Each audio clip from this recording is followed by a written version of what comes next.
Hallo en welkom by ons verkenning van die doel van aksienavorsing. Voortbouend op die definisie daarvan, sal ons ontdek waarom aksienavorsing verder gaan as teorie en eerder fokus op die oplos van werklike probleme, die verbetering van professionele praktyk en die bemagtiging van praktisyns om agente van verandering te word.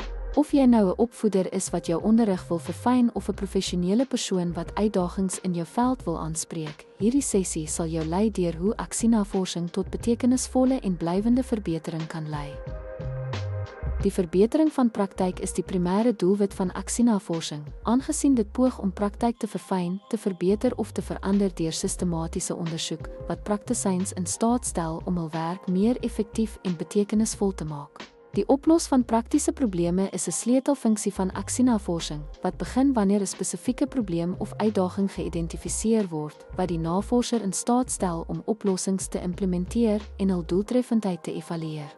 Professionele ontwikkeling word bevorder deur aksienavorsing deur reflektiewe denke en professionele groei aan te moedig, wat opvoeders en ander praktisyns in staat stel om uit hul eie praktyk te leer deur gestruktureerde siklusse van aksie en refleksie. Demokratisering van kennisskeping word in aksienavorsing bereik deur deelnemers by die navorsingsproses te betrek, samewerking te bevorder en die insigte van diegene wat direk by die bestudeerde konteks betrokke is, te waardeer.